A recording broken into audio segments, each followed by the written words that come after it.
Last Tuesday was my 84th birthday. I sat by the phone from morning until midnight. Nobody called, nobody came, and the worst part, I deserve it. I'm going to tell you something today that most people my age would never admit. By the end of this, you'll understand how a man surrounded by hundreds of people for 60 years ended up completely, utterly alone. And if you're smart, you'll make sure it never happens to you. But here's what scares me. Most of you watching this right now, you're already making the same mistake I did. You just can't see it yet. Let me take you back. I was 26 years old, sharp, ambitious. Everyone wanted to be around me. I had this gift, you see. I could walk into any room and make people laugh.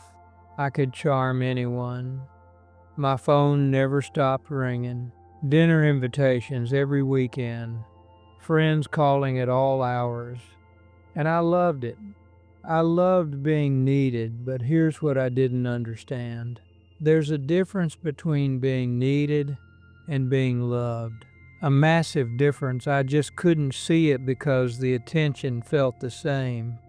So I collected people, like trophies on a shelf.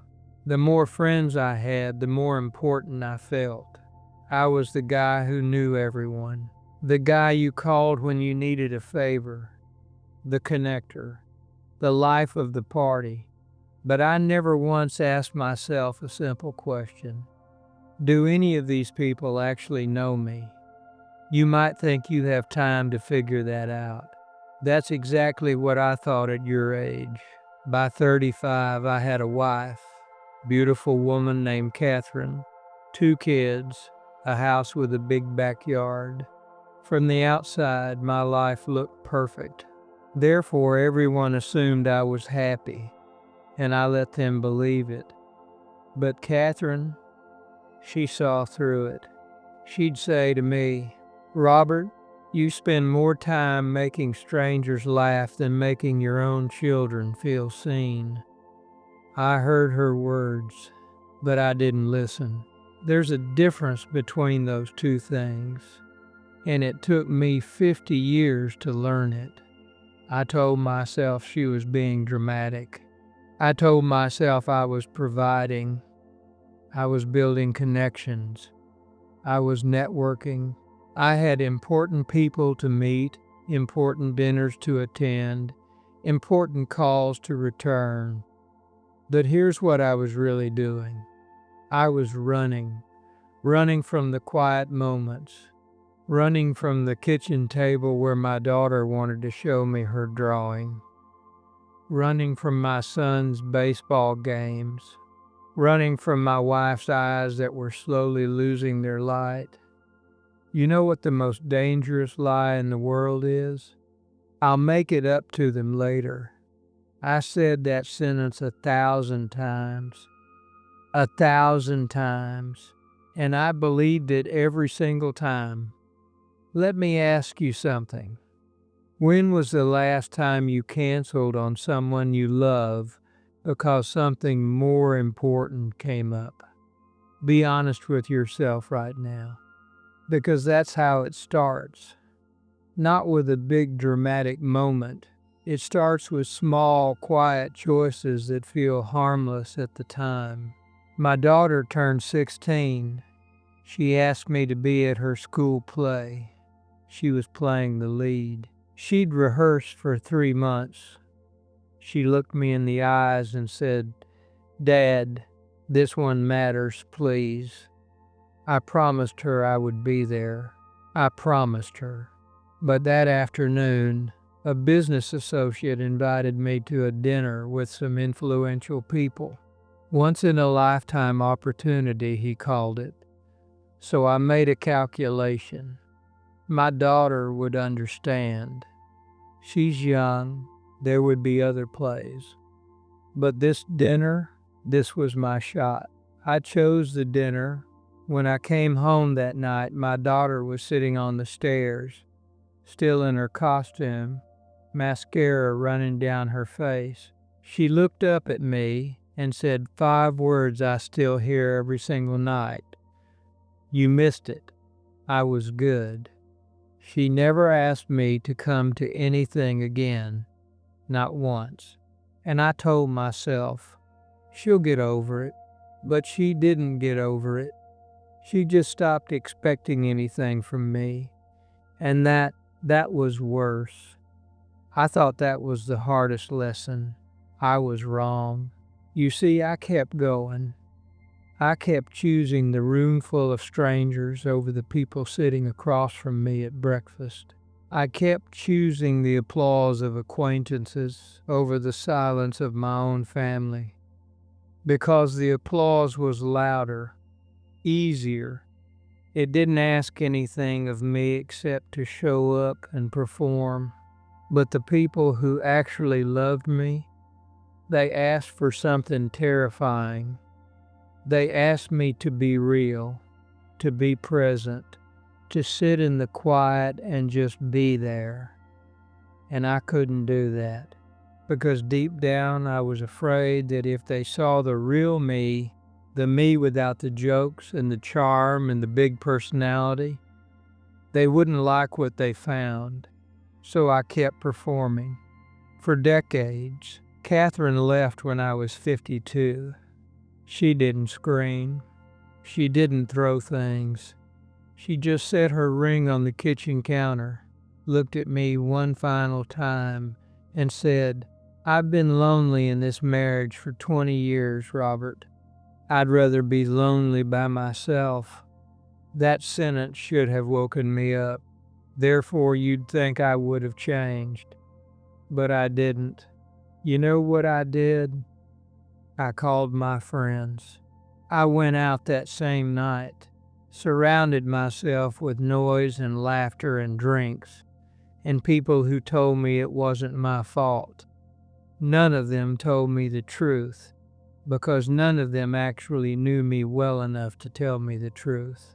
But here's where the real devastation hit. My son stopped calling when he turned 30. No fight, no argument. He just faded. I'd call him and he'd say he was busy.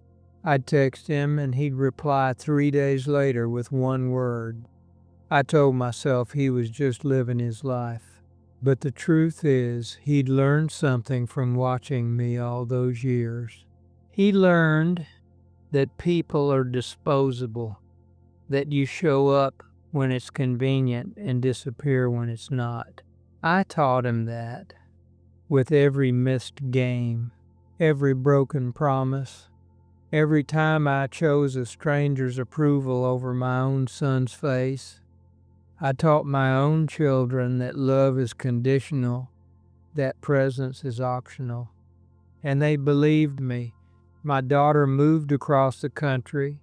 She sends a card at Christmas. No return address. Some of you watching this are probably thinking, that won't happen to me. Let me tell you something about my best friend Harold. He said the same thing. He died alone in a nursing home last March. His phone was in his hand. He was scrolling through contacts. 300 names. Nobody picked up. 300 names.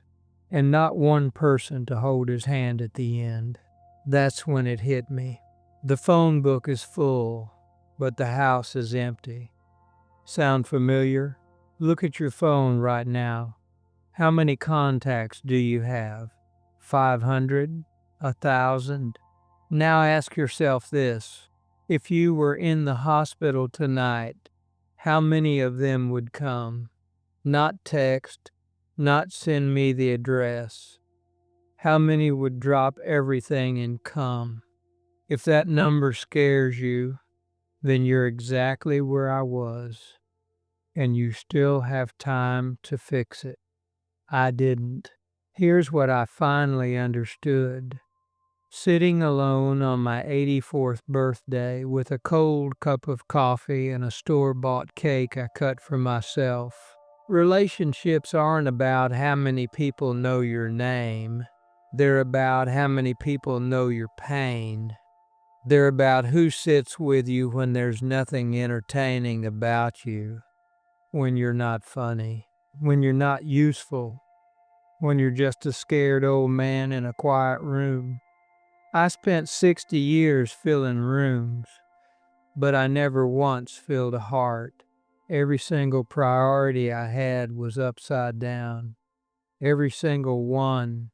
I prioritized the people who clapped for me over the people who cried for me. And now the people who clapped are gone because I was never real to them in the first place. And the people who cried, they're gone too because I taught them their tears didn't matter. So here's what I need you to hear, and I need you to hear it like your life depends on it, because it does. Put the phone down tonight. Look across the table. See the person sitting there, not as a background character in your busy, important life, but as the only thing that will matter when everything else is stripped away. Cancel the dinner. Skip the event. Miss the opportunity. Go to the play, sit through the game, stay for the boring Tuesday night where nothing happens except your kid tells you about their day. Because those boring Tuesday nights, that's the whole thing. That is the thing, and you won't realize it until they're gone. I'm 84 years old. Nobody came to my birthday. Nobody will come to my funeral either. And I earned that. But you still have people reaching for you. Right now, today, the question is, will you reach back? Or will you do what I did and convince yourself there's always tomorrow? There isn't always tomorrow. Trust the man who's sitting here alone. Don't wait until nobody comes.